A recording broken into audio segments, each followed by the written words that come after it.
oradores, proclamadores, intercessores. Você sempre fala, né, que não sabeis orar como convém, que a gente ora em línguas, porque muita gente não sabe. Aliás, na maioria das vezes eu não sei orar. Não sei orar como convém. Porque nós queremos.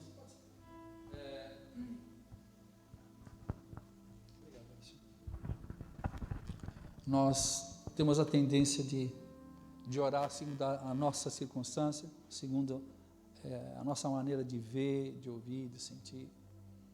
E diz a palavra de Deus que os caminhos de Deus são mais altos que os nossos. Então, acho que a coisa mais sábia a fazer é: eu me rendo, Senhor. Eu me rendo, Senhor. Tivemos uma experiência nessa quarta-feira tão gostosa, né, no Espírito aqui.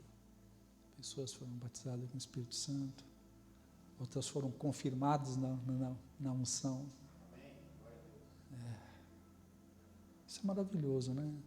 Estavam todos reunidos no mesmo lugar e de repente veio um som, um vento, uma língua. Tudo aquilo que começa em Deus vai terminar em Deus. Então, interessante, né, que Jesus falou. Jesus passou com eles 3 anos e meio, falou: mas não façam nada, permanecei em Jerusalém até que, e somente quando, até que. Você vê que, como é a importância, a relevância disso. Não façam nada, não façam nenhuma estrutura, nenhum esquema de crescimento de igreja, até que o Espírito Santo venha. E o interessante é porque quando, né, o Espírito Santo ele repousou uma língua de fogo em cada um, né, aquilo foi interessante, que eu sempre entendo assim, que foi dado a cada um uma revelação. Diz a palavra que tinha partos, medos e lamitas, né, povos de várias nações e línguas estavam ali naquela época. Parece que a impressão que eu tenho é que como que cada um deles tivesse recebido do Espírito Santo uma direção, natureza, identidade e propósito. A gente sempre fala isso, né? É uma vida que deve fluir ordenadamente, de uma maneira inteligente e sábia em Deus. Então, Jesus foi a primeira vez que ele diz, né, que Jesus, o Pai, né? Então foi dado a eles o quê? Uma natureza. Na proporção que você tem um conhecimento da sua natureza, automaticamente você ganha a consciência da sua identidade, natureza, identidade. De posse disso, agora você sabe de onde você veio, você sabe quem você é. Então, aí sim, ele pode revelar a quem enviarei. Né? Então, por isso que fala que hoje, graças a Deus, nós estamos aqui em Caraguatatuba, numa obra de envio, numa obra de paternidade, isso é o mais importante de tudo, né? Então, essa é a nossa primícia, esse é o nosso fundamento, né? Estabelecer uma casa paterna.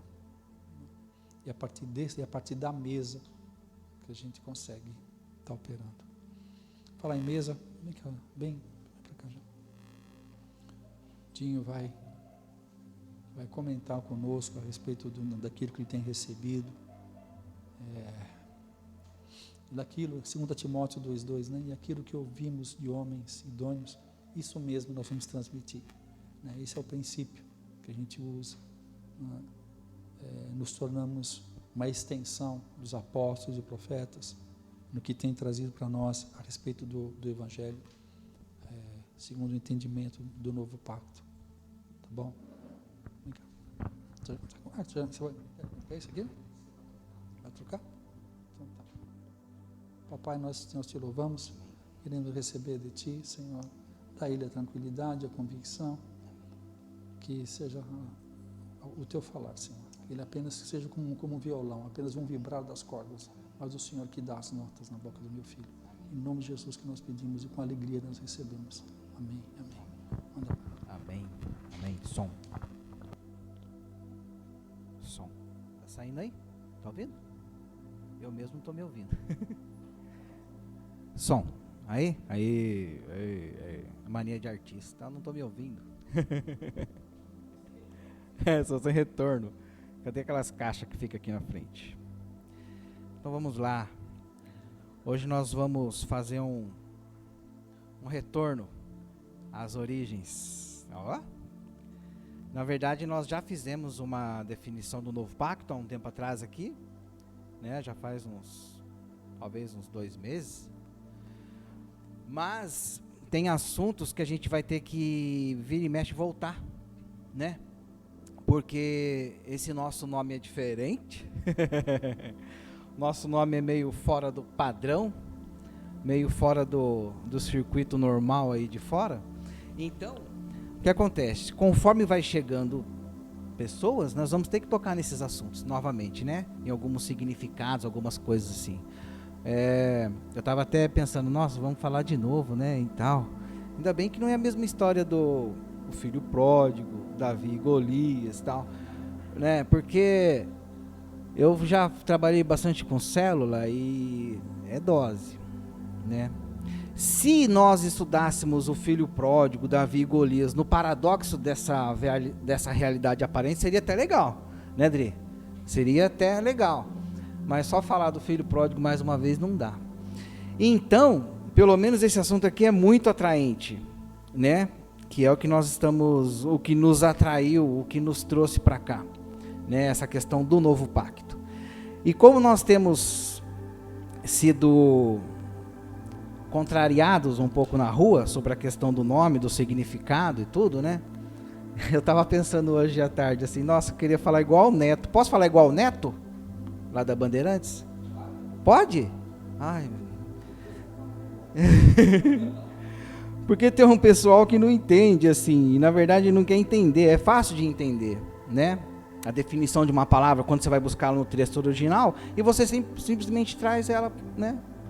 Mas tem um pessoal que não gosta de entender. Aí eu lembrei do Neto, porque o Neto ele fala, tem uns orelhudos, não digo entre nós, porque entre nós estamos aprendendo, mas o problema são os que não estão entre nós e ainda nos julgam por causa da palavra que não conhece. Aí eu lembrei do Neto, porque o Neto fala assim, tem uns orelhudos que não entendem. Então, mas vamos lá. A primeira coisa que a gente precisa entender sobre o novo pacto é que o novo pacto não é novo. Não tem nada de novo no novo pacto. Essa aí já é uma receitinha a mais, porque eu não falei isso da outra vez que eu estive aqui falando sobre isso. Então a primeira coisa que precisamos saber sobre o novo pacto é que, de novo, o novo pacto não tem nada. Maurício, não vai dar, velho. Eu não... Se você quiser me dar esse aí, não? Então tá, ficou melhor mesmo. Então o que acontece? Novo pacto não tem nada de novo. Ah, porque o Dinho e o Mauricinho conheceram um pastor meio louco aí, que chegou no litoral e trouxe uma palavra nova. A palavra do novo pacto não tem nada de novo, entendeu? O novo pacto é muito mais antigo do que isso aí. E eu estava pensando nessa questão. Nossa, o pessoal encontrou um pastor aí, pegaram os caras lá, abriram uma igreja e estão com uma palavra nova. De novo, não tem nada, na verdade, o novo pacto, né? Não é nada disso que se passa. Na verdade, o que acontece de novo? O novo pacto, ele é novo em Caraguatatuba. Por quê? Porque as igrejas de Caraguatatuba se fecharam. E eu sei disso, porque eu dei umas rodadas boas por aí. Andei por aí. E coisas que eu mais vi foi assim: eleva os meus olhos para o céu, de onde vem o socorro. Então a igreja ainda está buscando socorro no céu ainda. Está entendendo?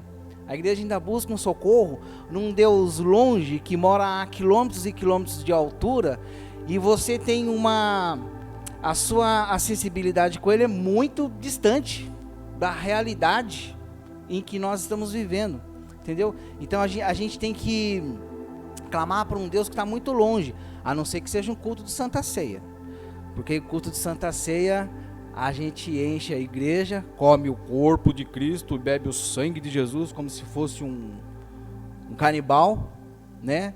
E aí sai daqui energizado para voltar depois de 30 dias e não faltar o culto de Santa Ceia novamente.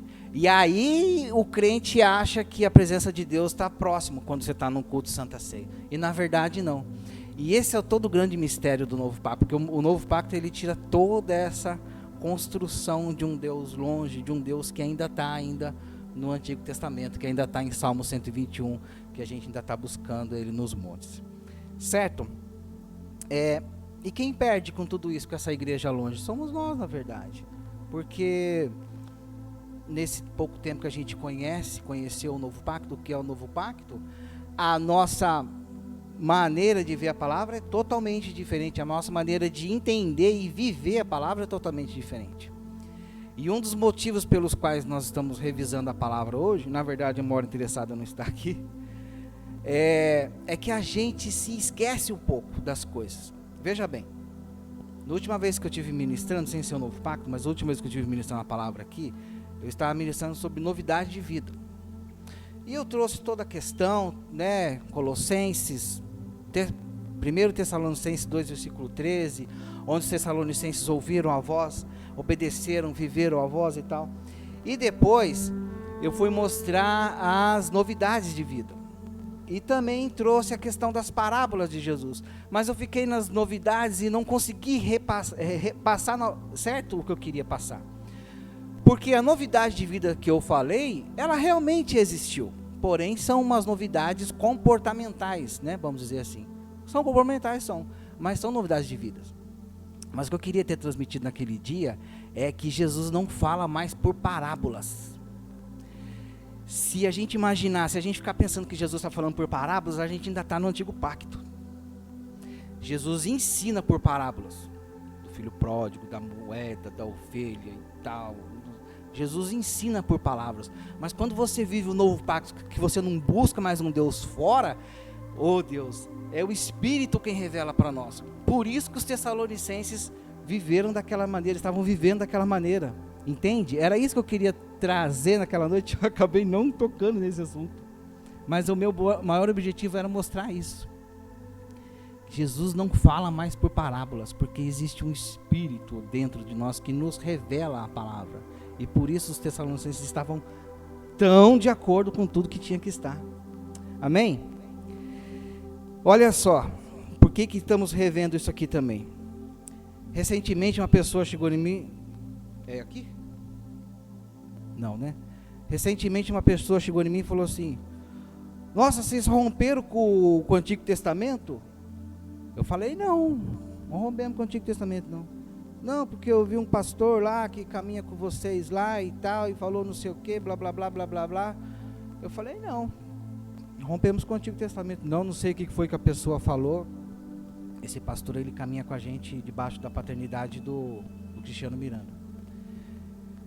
Mas essa outra pessoa falou, não, porque eu vi isso. E falou, não sei o que você ouviu, mas não existe romper com o Antigo Testamento. Tudo começa lá, não existe isso. Por que eu estou tocando nesse assunto? Porque tudo começou por causa da palavra pacto, porque para muita gente ainda estão fazendo, está entendendo? Aí o que eu falei para essa pessoa? Não, pastor, é o seguinte, a igreja do novo pacto, existe essas palavras que vêm do hebraico, que vêm do grego, que tem todo um significado, onde chega até aqui. O senhor quer ouvir? Aí conversamos um pouquinho, explicando. Mas sabe o que acontece? É uma conversa de confronto. Sabe quem perde? Todo mundo, porque eu poderia ter ganho informações, ele poderia ter ganho informações e a gente ia crescer junto. Você está entendendo? Mas o problema da igreja que parou, Caraguá parou, não subiu a serra por causa de preguiça. Agora a serra está um pouquinho mais assim, né? O problema da igreja é esse, a igreja parou, a igreja estagnou aqui, ficou, não foi buscar, não participou de congressos, de eventos, não foi buscar nada, não foi, não foi buscar um auxílio apostólico, né? E a igreja parou. E aí quem perdeu nessa foi a gente.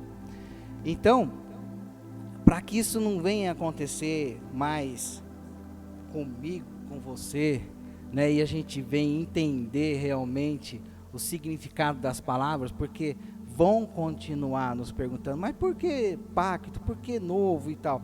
A gente vai fazer novamente uma definição de novo pacto hoje. E, se Deus quiser, daqui uns 3 meses novamente, porque conforme vai chegando pessoas, nós vamos redefinindo a questão da palavra novo pacto. Amém? Então vamos lá então. Então vamos lá. A nossa igreja tem esse nome, né, que a gente vai até colocar na parede, né, daqui a um tempo. O pastor ainda está decidindo se vai ser comunhão, se vai ser comunidade. Mas o nome da nossa igreja é a Igreja do Novo Pacto. E a palavra utilizada para pacto no Antigo Testamento é diferente da palavra utilizada para pacto no Novo Testamento. Assim é a mesma coisa da palavra novo. A palavra novo no Antigo Testamento é diferente da palavra novo no Novo Testamento. Então o que acontece? O Novo Testamento, e assim também acontece. Olha, estou repetindo aqui. Como eu já tinha dito da outra vez, as traduções, elas tiraram diversos contextos, elas não que modificaram o texto, mas elas saem um pouco assim, algumas questões ficam meio vagas, né? As traduções, elas perdem um pouco. A gente vê que tem diversas traduções que a gente, principalmente na quarta-feira, que a gente tem a nossa célula, a gente vê que tem uma palavra diferente da outra. E conta o texto que logo quando a tradução sai do hebraico, que vai para o grego, ali já teve bastante perda, né? Perda que fala ou perca? Perda de contexto, né? Até o Mauricinho estava explicando, o Mauricinho é craque de explicar isso aí, porque essa tradução tem tudo a ver com uma questão de uma biblioteca, né? De Alexandre e tal, e daí que houve toda essa tradução. Então essa tradução a gente já perde muito por aí, né? O que acontece? Todos os pactos que Deus fez com o homem, desde Adão, Davídico, pacto noético, diversos outros pactos, todos eles são o quê? Antigo pacto, certo?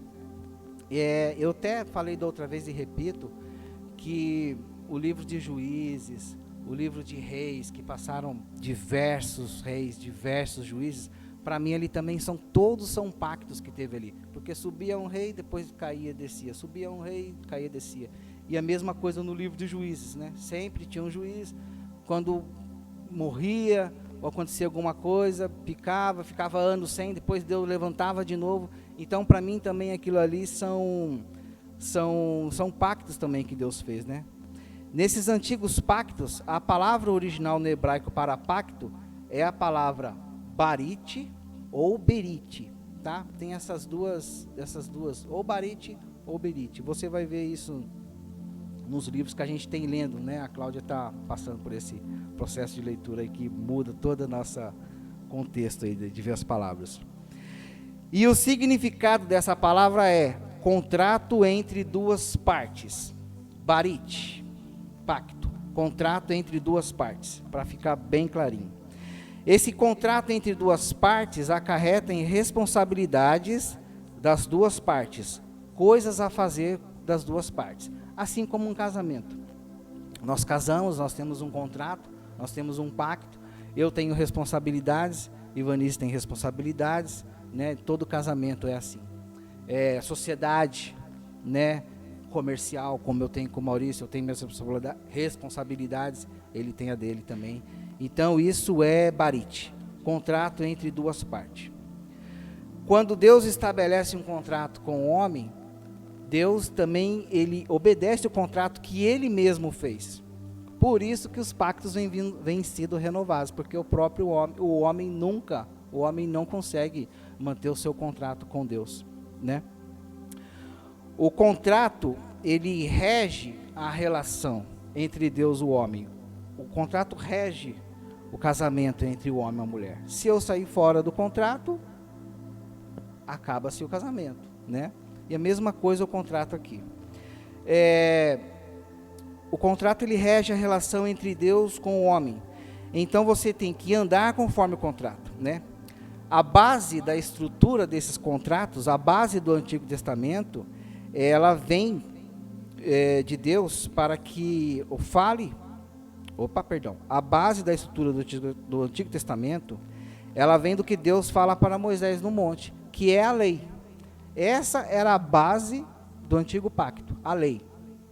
Eu faço, eu obedeço, eu cumpro, eu sou abençoado. Eu não faço, não obedeço, sou rebelde, eu sou amaldiçoado. Isso a gente vai ver no livro de Deuteronômio e por todo o Antigo Testamento a gente vai ver diversas coisas assim.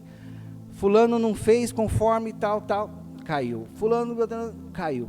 Tem até a história de Jeroboão, que eu gosto muito dessa história. E ele levou a tribo de Israel a pecar e tal. E esse homem é lembrado durante anos e anos na Bíblia, porque ele errou, e fulano fez que nem Jeroboão, tal. Então, assim, é nítido que a base do antigo pacto é lei. Errou, não fez, amaldiçoado. Obedeceu, fez direitinho, fez tarefa de casa, ele é abençoado. Essa era a base do antigo pacto. Por todo o Antigo Testamento, em Deuteronômio a gente vai ver isso. Então a palavra pacto, no Novo Testamento, agora nós vamos passar para vocês, é diateque. Palavra pacto, no Antigo Testamento, barit, ou berit, que significa contrato entre duas partes. Palavra pacto, no Novo Testamento, é diateque. Eu só não lembro se é uma palavra grega ou hebraica. Alguém lembra aí? Grego? Boa. O que significa diateque? Testamento deixado de um pai para um filho. Diateque, palavra grega, conforme o Maurício falou e a Adriana. Testamento deixado de um pai para um filho. Essa é a palavra que Paulo usa em 2 Coríntios, capítulo 3, versículo 6, que também é um versículo que vai estar no nome da nossa igreja, né? 2 Coríntios, capítulo 3, versículo 6, diz assim: Ele nos capacitou para sermos ministros de uma nova aliança, não da letra, mas do Espírito, pois a letra mata, mas o Espírito vivifica. Também é a palavra que Jesus usa em Lucas, capítulo 22, versículo 20, na Santa Ceia. E nesse testamento deixado de um pai para um filho, só tem vigência a partir do momento da morte do testador. No momento em que o testador morre, esse testamento se torna acessível ao filho. Então, diateque significa testamento deixado de um pai para um filho. E o filho só tem direito a esse testamento a partir da morte do testador. Bem legal isso, né? Então aqui ele deixa claro que não é mais um contrato entre duas partes, porque Jesus já fez tudo por nós. Nós precisamos ser filho, né? A base, agora eu vou te passar o que é a base do novo pacto. A base do novo pacto é espírito e paternidade, porque eu preciso ser filho, certo? Se a gente não entende o que é ser filho, nós não acessamos o nosso testamento por direito, que é deixado para nós.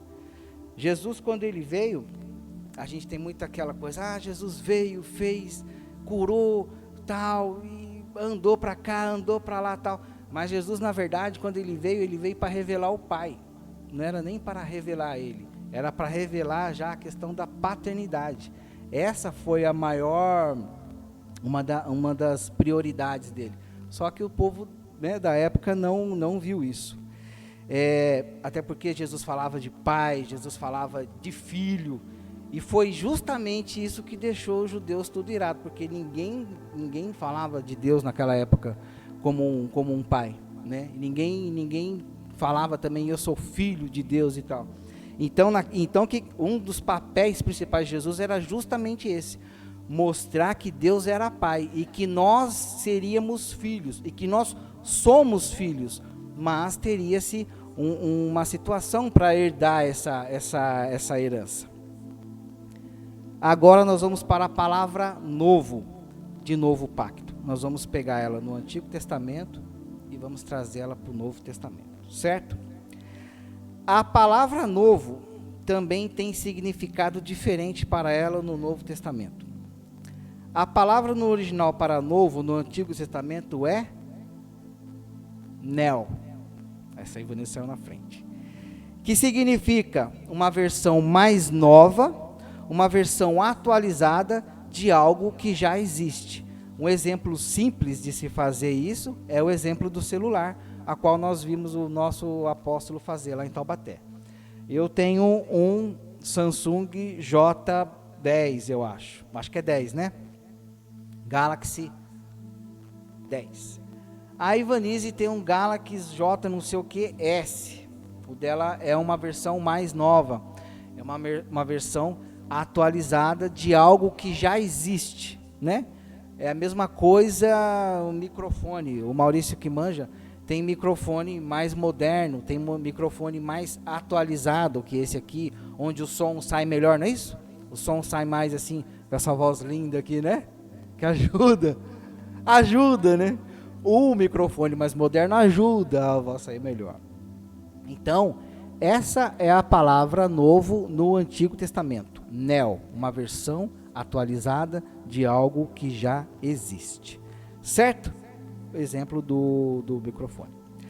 A palavra neo, ela é utilizada no Antigo Testamento em todos os pactos. Se você vê o pacto de Adão, Deus e Adão, depois você vê o pacto adâmico, noético e todos os outros que a gente já falou, tudo aqui teve um neo aqui. Deus vem atualizando esses pactos. Palavra neo. Certo? Todas as vezes que Deus fazia um novo pacto, ele tinha uma versão atualizada do anterior. Neo. Adão, Noé, Davi e etc. Tá? A palavra que se usa no Novo Testamento, quando Jesus fala, eu vou estabelecer uma nova aliança, entre parênteses, um novo pacto. Eu não sei se a Bíblia de vocês vai ter novo pacto. Eu tenho uma em casa que tem. Não é neo, é a palavra kainon. K-A-I-N-O-M. Kainon. Grego, né, Maurício? Perguntei pro cara certo. Kainon. Kainon é a palavra novo no Novo Testamento. Certo? O que significa kainon? Nova natureza. Algo inédito. Algo que nunca existiu antes. Então não tem nada a ver com o neo, porque o neo é uma atualização de coisas que já existem. E o kainon é uma nova natureza, algo inédito, nunca existiu. Certo?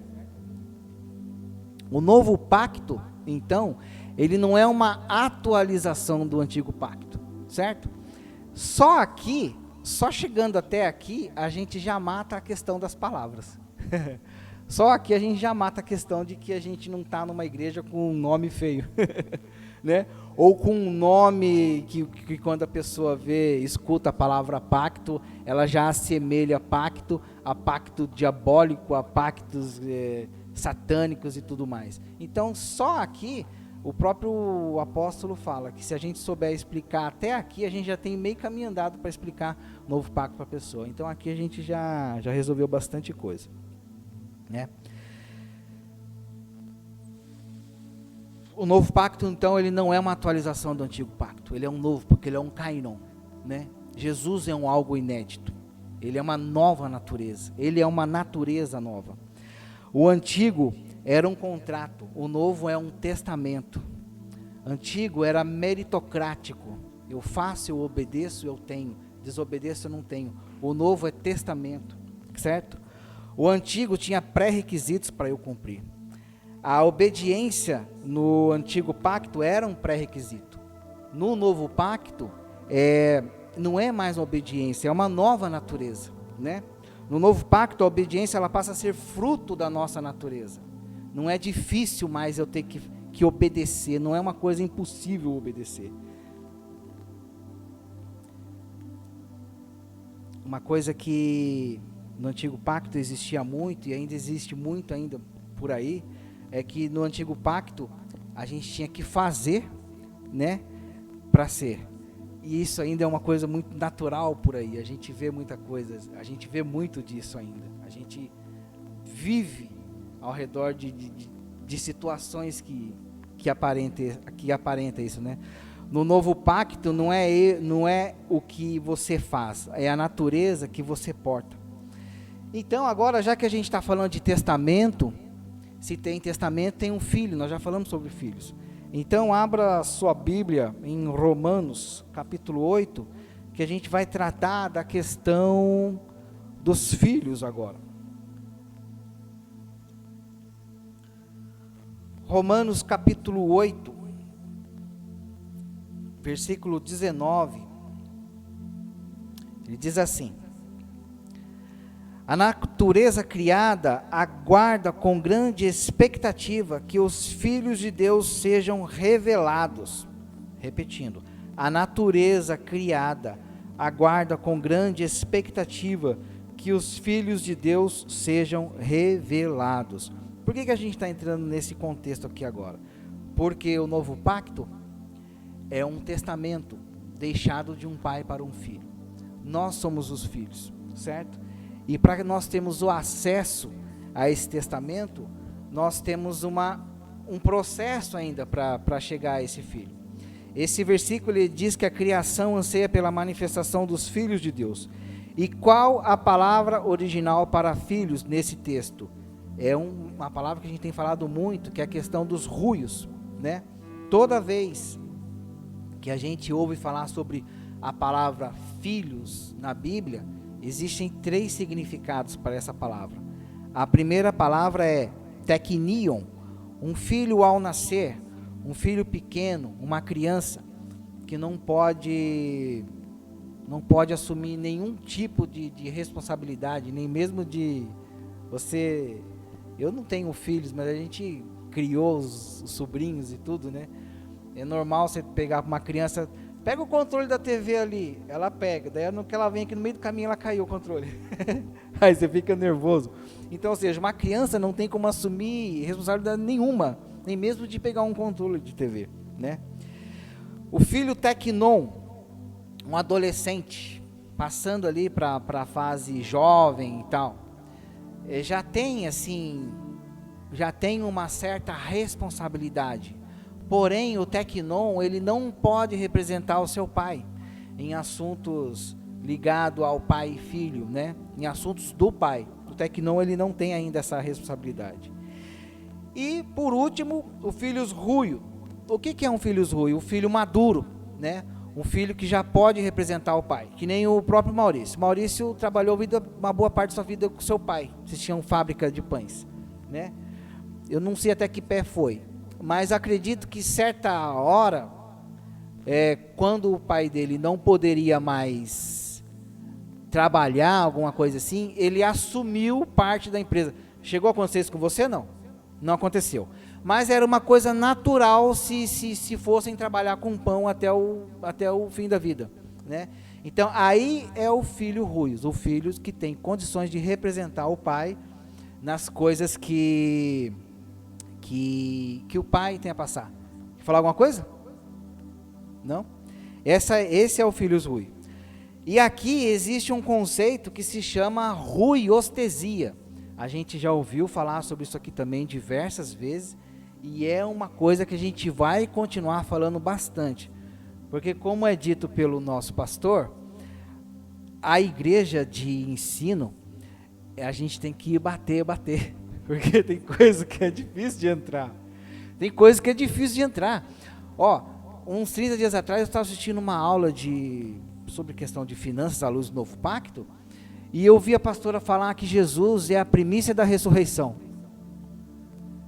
Cara, eu comecei a chorar.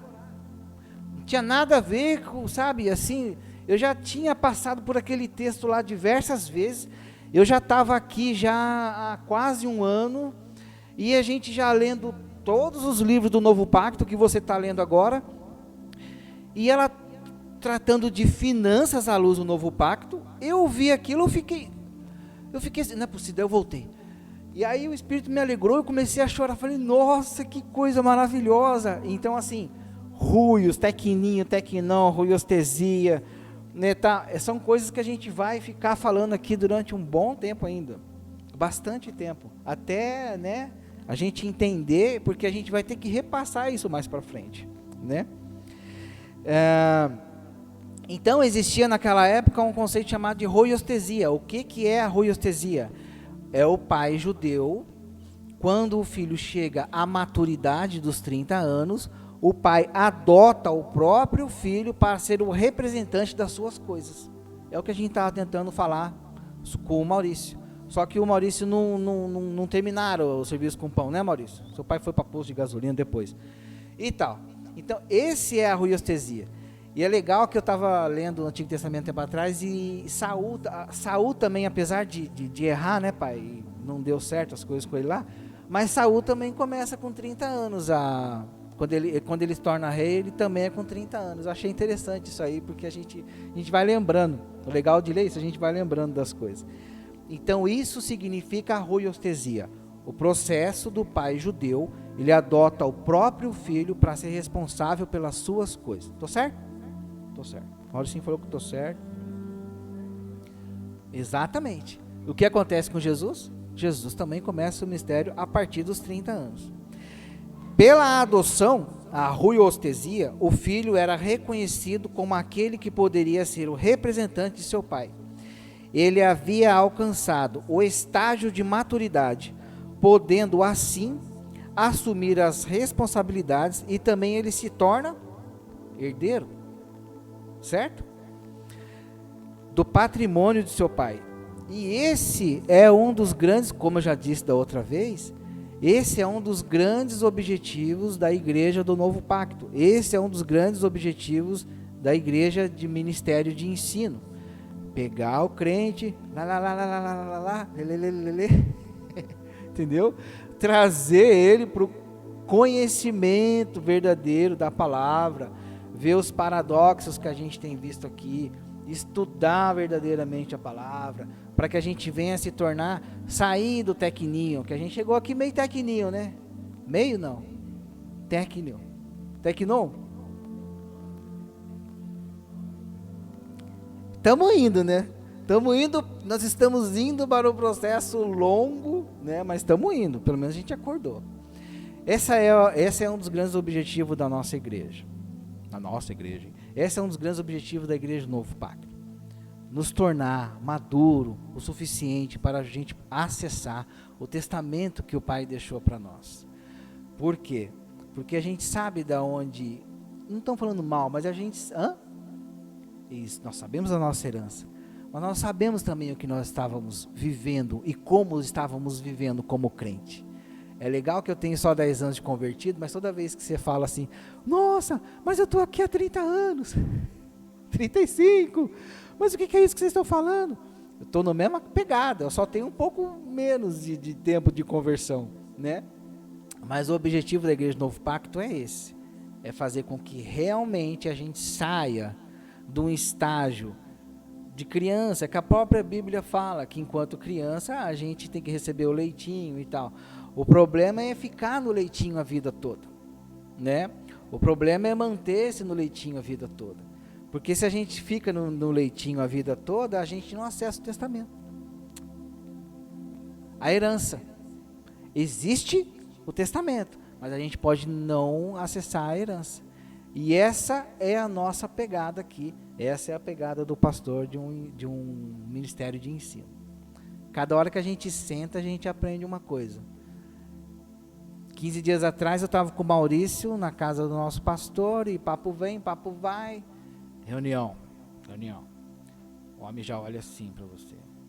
E aí vai, conversa daqui, conversa dali, de repente surgiu, como é que foi, Maurício? Que Cristo, nós estávamos estudando uma matéria e de repente surgiu o assunto que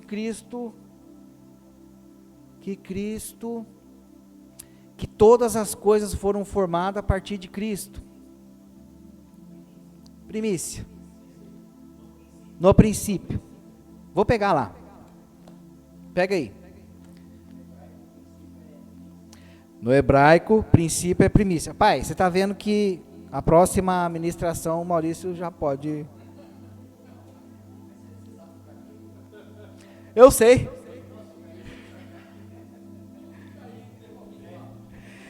Gênesis 1, versículo 1. Olha que coisa fantástica, meu Deus do céu. No princípio, Deus criou os céus e a terra. Para você que está em casa, que nunca ouviu isso que eu vou falar agora, eu vou tentar falar para você. Se você ouvir e não entender, chama nós depois aí no Facebook do Novo Pacto, no Instagram do Novo Pacto, nosso pastor explica para você. No princípio, Cláudia, agora você vai pirar. No princípio, criou Deus os céus e a terra. Hã? Gênesis 1. Quem é o princípio? Cristo. Abra sua Bíblia em Colossenses capítulo 1.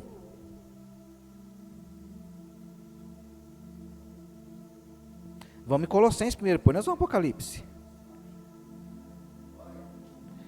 Abra sua Bíblia em Colossenses capítulo 1, versículo 18. Jesus.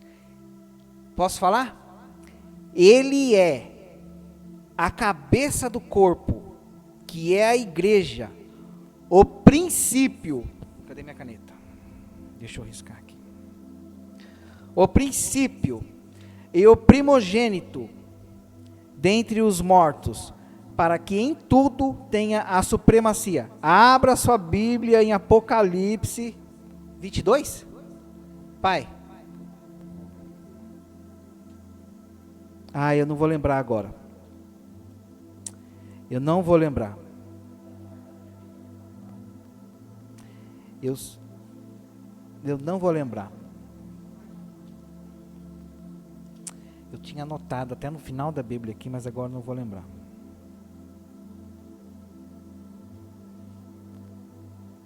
Não vou lembrar. Mas olha só, para você não perder o fio da meada aí. Então, para você que nunca tinha ouvido isso, esse paradoxo, tá?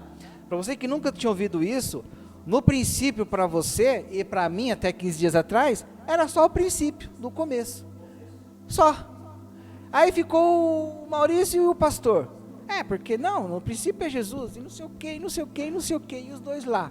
E eu falei assim, não, mas não pode ser, cara, porque você vai tirar todo o contexto da criação aqui, dos dias. Eu não tinha me ligado ainda, sabe? Apocalipse, capítulo 22, versículo 13, escuta essa. Eu sou o alfa e o ômega, o primeiro e o último, o princípio e o fim.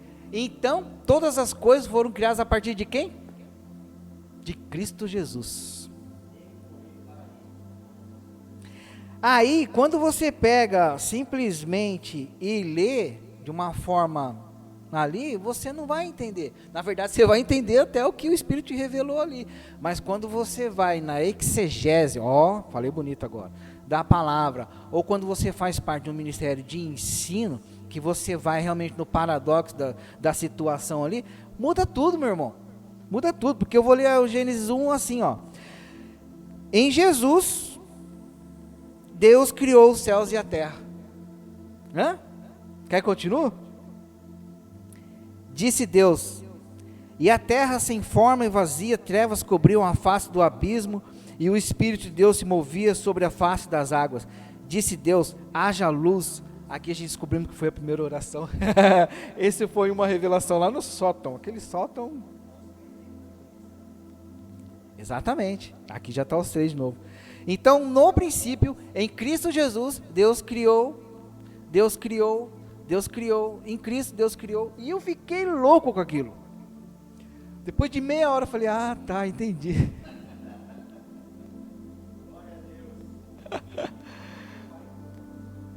Oi, pai. No Filho, esse é o novo pacto. No Filho, o Pai cria todas as coisas. Essa é a pegada do novo pacto. Não é por mim eu faço e deixo, e vou fazer, e vou para o monte, e desço aqui, e ajoelho ali antes de chegar, e não sei o que, não. Muito legal isso, muito bom. E aí no final da nossa reunião, eu falei, nossa, é verdade, então eu aceito. É o Espírito quem convence. Às vezes, assim, para nós que estamos vendo esse tipo de revelação, não é tipo de revelação, de estudar a palavra a fundo, às vezes é meio confronta um pouco assim também as coisas, falando, mas não é possível. Mas daí a própria palavra responde, porque anota aí, Colossenses 1,18, quem não anotou, anota aí, Colossenses 1,18, Apocalipse 22,13, a própria palavra fala que Jesus é o princípio, a primícia. Em Cristo Deus cria eu, cria Ivanise, cria a planta, cria Adão, cria o boi, cria a vaca, em Cristo Deus cria tudo. Amém? Glória a Deus.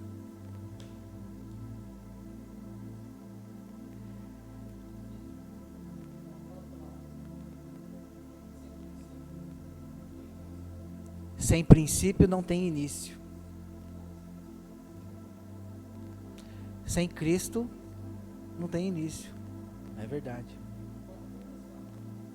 Iniciar não. Glória a Deus. Quando a gente ouve Novo Pacto, tem também um versículo que a gente fala muito, que é o Cristo em nós, a esperança da glória.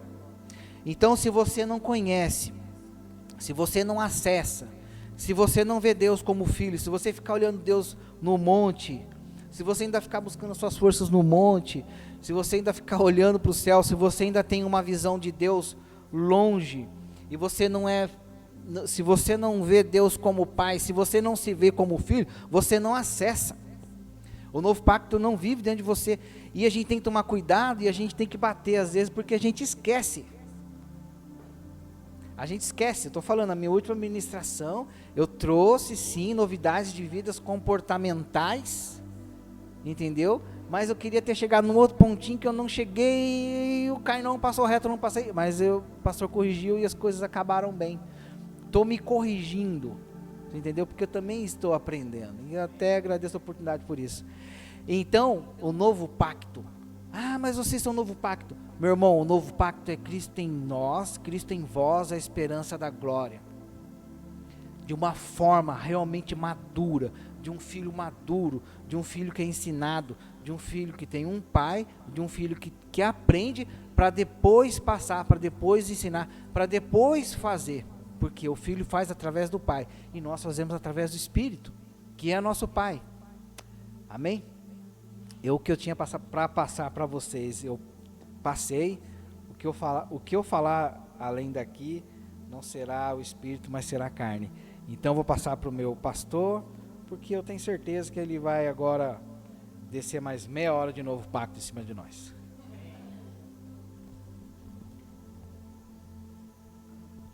Bom, glória a Deus, vamos lá. Então, quando aprove, o que é abrir em Gálatas? Gálatas 1:16, 1:15-16, livro de Gálatas, capítulo 1, versículo 15 e 16. Mas quando aprove a Deus, que desde o ventre da minha mãe me separou e me chamou pela sua graça, vírgula, aí ele fala, revelar seu Filho em mim, para que eu pregasse entre os gentios, não consultei carne nem sangue. Ok? Quem sabe da conversão de Saulo, a gente vê lá aqui em Atos capítulo 9, ele está a caminho de Damasco, e ele tem um encontro com o Cristo Jesus ali. Que ele foi levado ao solo, ele caiu, não fala cavalo, então eu não posso falar que ele caiu do cavalo, porque não está escrito cavalo lá, né? Diz que ele caiu, né? Aí ele fala, né? Quem és tu, Senhor? Aí ele fala, eu sou a Jesus a quem tu persegues, mas levanta-te, né? Então aqui em Atos capítulo 9, o que acontece? Jesus é revelado a Paulo, o Cristo Jesus é revelado a Paulo. Em Gálatas, há um lapso de tempo, tempos depois, o que Paulo fala aqui, ele fala algo diferente.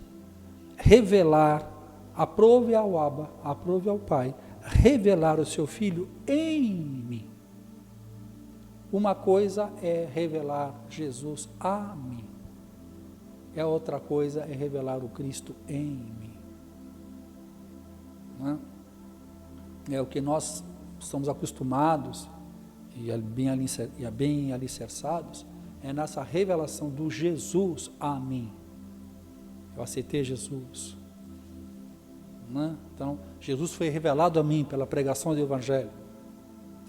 Mas isso não é o propósito de Deus. Isso é apenas o caminho. O propósito de Deus não é ser apresentado Jesus a mim. O plano dele é revelar o seu Filho em mim. Por isso que fala, não fala o Jesus em nós, fala o Cristo em nós. Então, quando eu aceito, vamos usar essa terminologia, quando eu aceito Jesus, o que ele faz? A gente tem que, até uma coisa que vale a pena mencionar, nós temos uma tendência de falar assim, com a gente que sai para evangelizar, né? A gente vai levar Jesus para a pessoa, né? E isso não é a verdade do Evangelho. Eu não tenho que ir para a pessoa levar Jesus para ela ser o salvador da pessoa. Jesus não veio para salvar o eu, o indivíduo. Jesus veio para matar o indivíduo da sua individualidade e trazer para a casa do Pai, trazer para o corpo, para o nós. Já não sou eu mais quem vivo, mas é Cristo que vive em mim. Então, muitas vezes quando nós pregamos, eu tenho Jesus como meu Senhor e Salvador. Mas a condição mesmo é quando não é que eu aceito Jesus, é Jesus que me aceita e me puxa de volta. Então ele me tira da individualidade e me implementa na coletividade, na família de Deus.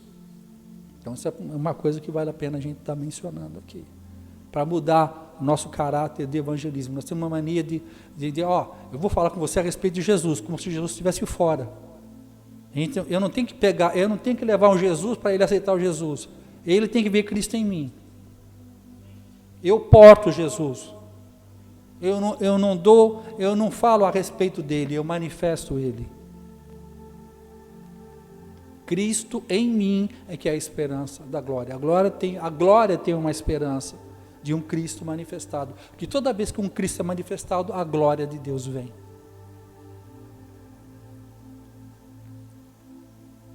O entendimento do novo pacto é isso. O novo pacto, ele começa, o evangelho que nós estamos acostumados, eu com 36 anos de evangelho, comecei a ser tocado nessa mensagem em 94, 95, o novo pacto, até como mensagem também, não é tão novo assim para mim, eu comecei em 94, a ser chamado pela reforma apostólica, naquela época chamava reforma apostólica, que você não pode pôr um fundamento novo, sem antes arrancar o velho, tá? Por isso que Deus fala para Jeremias, eis que te chamo para destruir, arruinar, aniquilar e arruinar, para depois edificar e plantar. Interessante que Deus fala para Jeremias, ele tem que fazer 4 coisas para destruir e 2 coisas para edificar, ou seja, você passa mais tempo destruindo coisa velha do que edificando coisa nova, tá? Então, primeiro, eu fui ouvindo e fui sendo desconstruído na minha religiosidade, naquilo que até aquele momento era válido.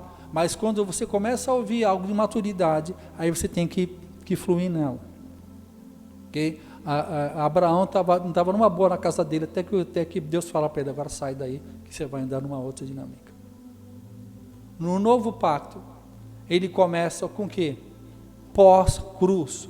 Você pode ver o evangelho que a religião prega, é o evangelho da cruz. E amém por isso. O evangelho que nós conhecemos é de um Jesus morto na cruz, morrendo em meu lugar. Mas o novo pacto, ele mostra algo muito mais além disso. Que é Jesus que morreu por mim, amém? E ele me deu condição de eu morrer com ele e ressuscitar numa nova condição de existência.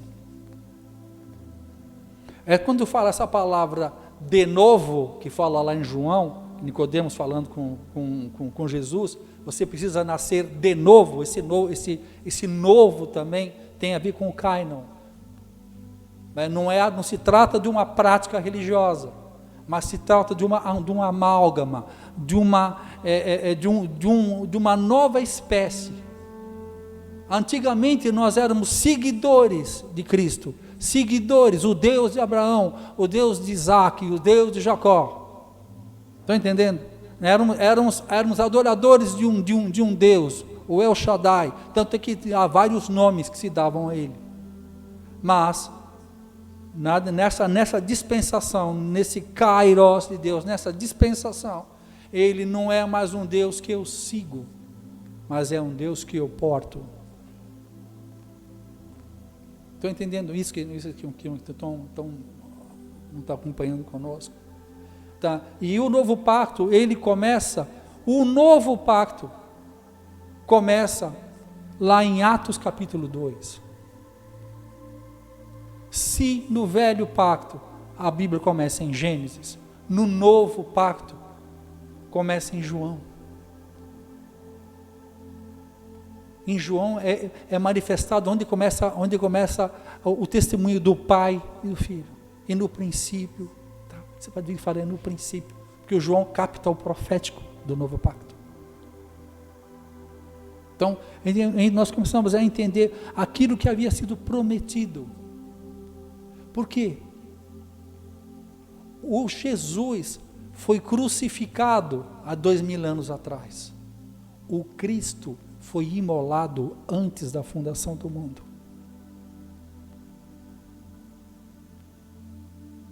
Antes que houvesse luz, já houvera a cruz. Antes que houvera o pecado, já haveria a redenção. Voilà. Seria errado eu pensar assim: Deus sabe de todas as coisas e tal, e no princípio ele já ter feito, já sabia que o homem ia cair em todos os pactos, e ali no princípio de todas as coisas, ele já ter feito esse pacto com Cristo? Sim, porque quando nós falamos, e no princípio criou Deus os céus e a terra, ele já está falando, ele já está dando para nós a identidade. Ele falou: tudo que eu faço no Filho, e por intermédio do Filho, não por intermédio de sacerdotes, não por intermédio de ministros ou ministérios, mas por intermédio de uma casa paterna, de uma relação de um pai e de um filho. Então ali ele já é para mostrar. São quantas leis mesmo que tem no Velho Pacto? 612, tá? 613 mandamentos, né? Os 613 mandamentos, Deus tinha a intenção que você cumprisse os 613? Deus tinha a intenção que você cumprisse 300? Deus tinha a intenção que você cumprisse 13? Nem a pau. Deus tinha a intenção que você cumprisse 1? Não. Porque a palavra de Deus diz que não há justo nenhum sequer, não há quem busca Deus. Todos se perderam, a uma se fizeram inúteis. Então, ele coloca essa lei. Ao mesmo tempo, ele já mostrava o quê? Um cordeiro sendo imolado. É a primeira coisa que ele mostra para Caim e Abel. E Caim é a mente religiosa que ele vem oferecer frutas e verduras. Né? Isso já expressa muito bem o que Deus está sempre revelando. O interessante do Abba é que ele quer sempre se manifestar. O que ele fez para a gente nunca esquecer que a terra nunca mais acabaria com água? Um arco-íris. O nosso Deus, ele gosta de se mostrar. E ele fez uma faixa preta. O que ele fez? Está tudo colorido. Entendeu? É da natureza dele. Ele poderia colocar um sol e o maluco, ele fez cheio de estrelas. Ele é exagerado. Eu posso ficar com o meu pensamento, então, de que, Jesus vem cá, Cristo vem cá, criar o mundo, o homem, o planeta, criar tudo, vou fazer diversos pactos, vai acontecer várias coisas, lá no fim, não vai dar certo. Você conserta tudo para vir lá? Eu estou errado em pensar assim. Efésios 1:3, o que diz? Eu estava esperando. O que diz Efésios 1:3? Bendito Deus e Pai do nosso Senhor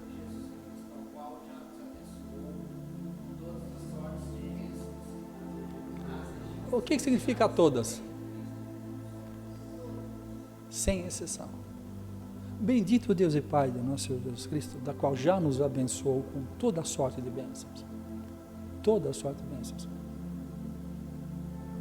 Inclusive, especificamente, aquelas não visíveis, não temporais, as eternas.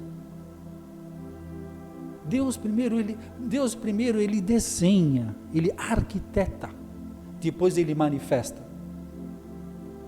Por isso que nós podemos acreditar nisso. Entende? Antes de sermos feitos, nós somos arquitetados. Antes que houvesse a minha existência, eu já fui desenhado pelo Pai. Já há um livro escrito a meu respeito. Bendito Deus e Pai de nosso Senhor Jesus Cristo, que já nos abençoou, já nos energizou, que já nos acrescentou em tudo. Quando Jesus está lá na cruz, ele fala, está consumadamente consumado. Não é que está consumado, telestai, está consumadamente consumado. Entende? Ele está falando o quê? Da imolação que ele fez antes da fundação do mundo. Os pactos abraâmico, adâmico, noético, todos esses pactos, ele está só mostrando para o homem o quanto ele é bom e quanto nós somos ruins. Eu dei a vocês tantas oportunidades e vocês, no entanto, falharam em todas essas oportunidades, para mostrar que seja Deus verdadeiro e fraco, e mentiroso todo homem no que tange a tentar. Por quê? Para que nós sejamos indesculpáveis perante Ele, para que o mundo não possa chegar e falar assim, não, mas eu conseguiria sem Jesus. E olha, eu fui dando pactos para vocês. Agora tinha os pactos, tinha as leis para você cumprir, ou tinha a graça manifestada. Entende? Isso que é maravilhoso na obra dele.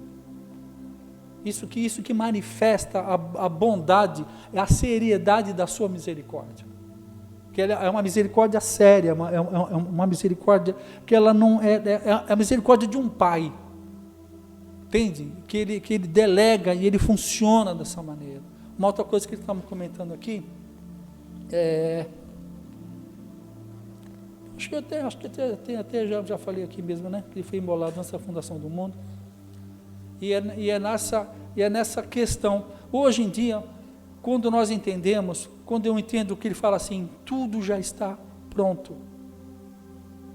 Lembra que ele fala isso na mesa? Tudo já está pronto. Vá lá, chame as pessoas para sentar à mesa. Sai e chame para as bodas. Você lembra? Por que ele fala? Tudo já está pronto. Então a nossa caminhada com Deus, o que a religião colocou em nós? O dia que você fizer, você será. Para ser, eu preciso fazer. E o entendimento do novo pacto, eu faço, porque já sou. Eu faço por consequência da minha identidade. Não faço para ser, que é o velho pacto. Fazer para ser. Mas é manifestar o que eu sou. Ok? Então, de tempos em tempos, o Dinho falou bem, de tempos em tempos a gente vai falando isso. Quando fala lá em Gálatas, né, voltando para a gente finalizar lá em Gálatas, que quando aprouve revelar o seu Filho em mim, para que eu pregasse entre os gentios, isso é uma obra do Pai em nós. Eu sei que é outra coisa maravilhosa. Você pode estudar a Bíblia, você pode, igual Nicodemos, um dos principais judeus, esse de noite for ter com Jesus, diz, Rabi, sabemos que tu és mestre, vindo da parte de Deus, ninguém pode fazer os sinais que tu fazes, Deus é contigo. Pelo menos 4 asseverações. Com essas 4 asseverações, a gente chama, no mínimo, falar para ele, Pai do Senhor, irmão. Né? O cara que fala isso para mim é crente, filho. Não é não? Qual é a igreja que você frequenta?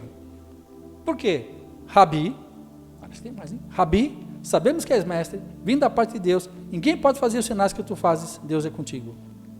Falei certo? Aqui, ó, 5 asseverações. Convence qualquer um, não parece um crente?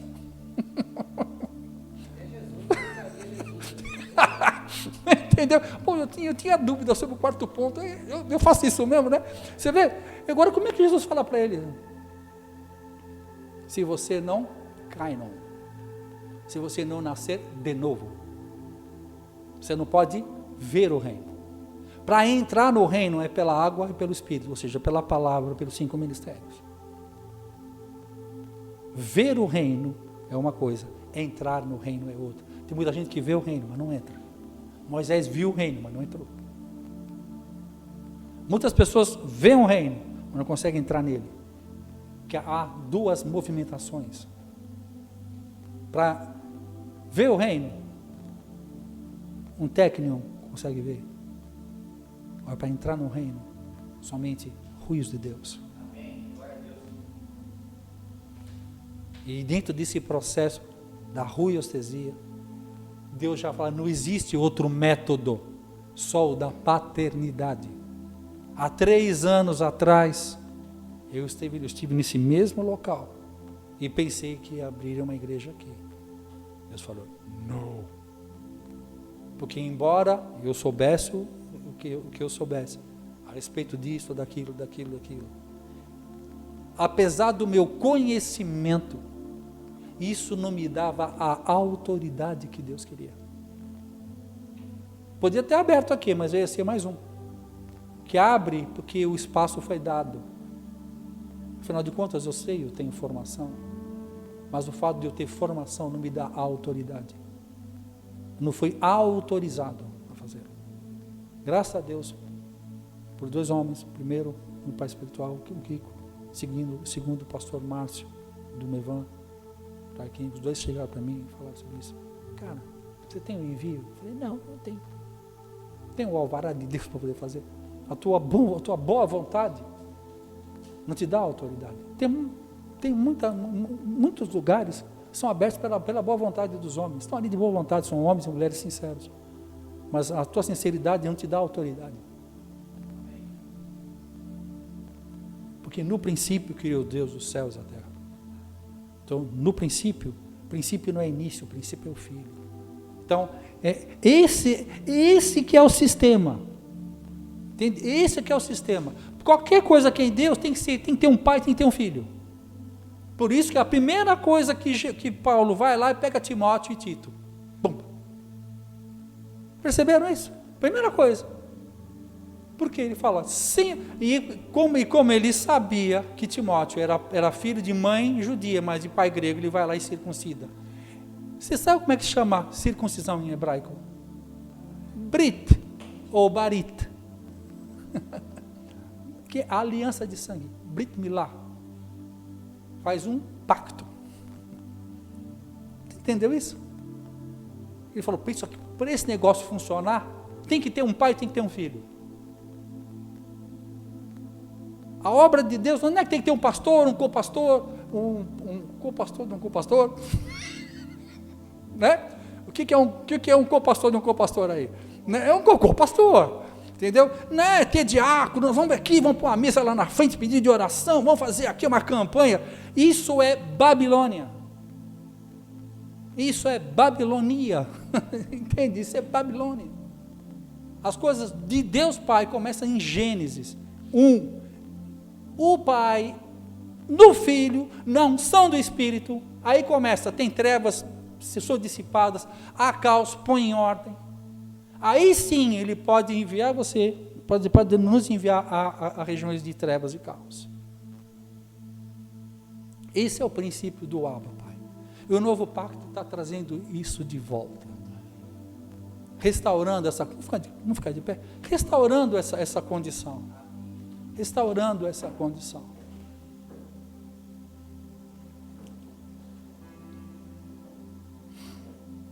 Ontem, sábado, nós estivemos lá em Taubaté, Sonho de Deus. A gente fala assim, para ficar mais fácil de entender, não é um café de pastores, mas na verdade é uma reunião de pai e filhos ali. Pais espirituais, filhos espirituais. Tá no primeiro sábado do mês, né? O segundo, né? No segundo sábado do mês, eu fiz um anúncio, se você quiser subir conosco, eu vou fazer um convite também aos pastores que estiverem ouvindo, os pastores e os fominhas, né? Os fominhas, quem tem vontade de saber, nós somos ali na Sonho de Deus. É uma casa paterna, é uma casa que começou também, que funciona também com um pai espiritual, o apóstolo Sierra, e um filho, Cristiano Miranda, e os demais filhos da casa também, são 110 ministros lá, uma casa que está hoje com 1.200, 1.300 membros, estão há 20 e poucos anos, conectados também com vários ministérios do mundo inteiro.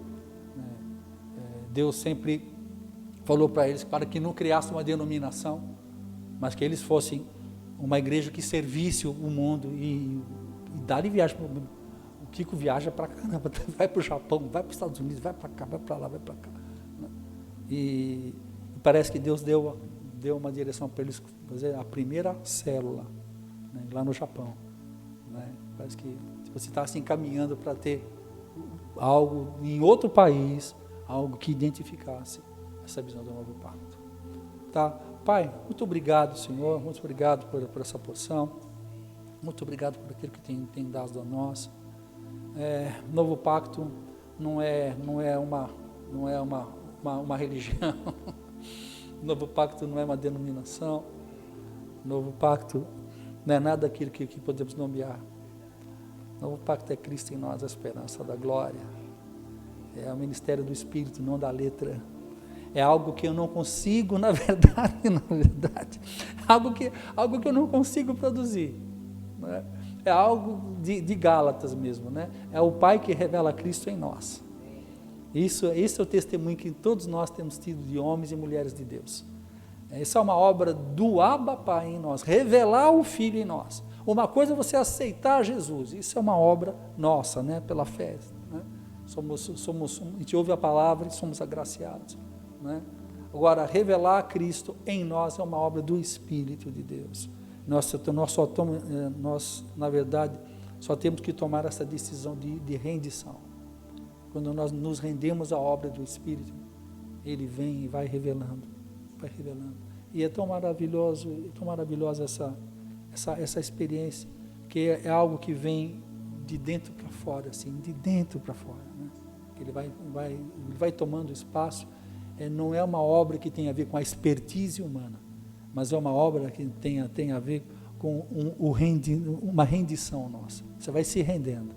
Né? São locais de obediência, são naquilo que nós temos falado. Né? Ele vai dar sempre uma instrução para nós. E na obediência a essa instrução nós vamos amadurecendo. Né? A obediência no novo pacto é uma condição sine qua non. Tá? Porque é na obediência que Jesus aprendeu, pelas coisas que ele obedeceu, pelas coisas que ele sofreu. Jesus foi obediente, e obediente até a morte. Né? Pai, nós te louvamos por isso, Senhor, nós te louvamos por isso. Pai, que nós sabemos que a ministração do Teu Espírito começa quando nós chegamos na nossa casa, vamos deitar ali, aí começa o trabalho, o operar do Espírito. E que continue assim em nossas vidas. Nós queremos nos render a Ti, Senhor. Nós queremos sonhar contigo. Entre nossos sonhos, fala conosco, Senhor. Fala conosco, Senhor, nesse metaverso, nessa realidade, nessa existência não corpórea, mas aonde o Senhor pode. O Senhor falou com José, foi um homem de sonhos. O Senhor falou com tanta gente, com intermédio de sonhos. Dá sonhos proféticos para nós, Senhor. Dá sonhos proféticos apostólicos. Fala conosco, Senhor. Tantos homens foram direcionados por sonho, por visão aberta. Senhor, quero ativar os dons do Espírito nessa igreja, Senhor.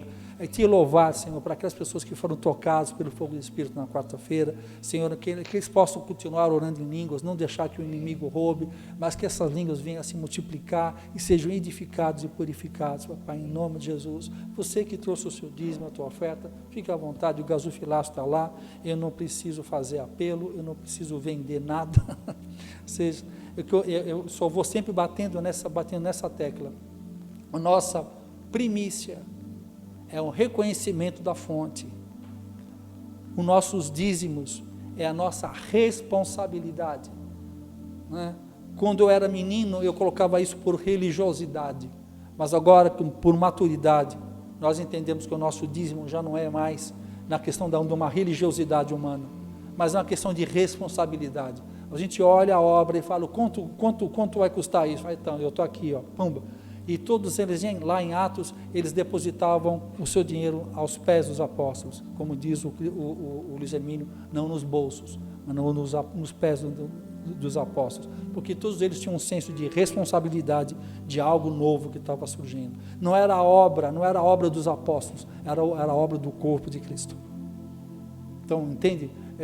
Isso também faz parte do entendimento do novo pacto. O novo pacto não é um sacerdote que faz por nós, mas Deus nos faz profeta, reis e sacerdotes. Então, nisso aqui Deus nos trouxe para o Jardim Gaivotas. Então, cabe a cada um de nós a responsabilidade. Então, aqui, Pai, aqui é a minha responsabilidade, com isso que eu tenho aqui. Tá? E a oferta é aquilo que opera em nós, a generosidade. Tá? Porque o reino de Deus, ele é a aliança, mas ele parte também de misericórdia e generosidade. Pai, desde já nós agradecemos, nós oramos, Senhor, pelos dízimos, ofertas e primícias, nós entendendo isso, Senhor, como essa movimentação nossa, Senhor, e sabemos que tudo que nós liberamos em direção ao seu reino é uma questão de um princípio, o Senhor também libera na nossa direção. Tudo aquilo que eu fizer em prol do seu reino, automaticamente virá na minha direção. Isso não é uma questão de cobiça, isso é uma questão de conhecimento e entender que é um fluir e que nós queremos fazer parte desse fluir. Papai, amém, amém por isso. Alguém quer comentar alguma coisa? Alguém quer falar alguma coisa? Posso encerrar a sessão? Que o amor do papai, do Abba, que a graça do princípio e o fluir de a comunhão do Espírito Santo seja com todos nós, ontem, hoje e para sempre. Amém, amém. Amém, Senhor. Amém, Jesus.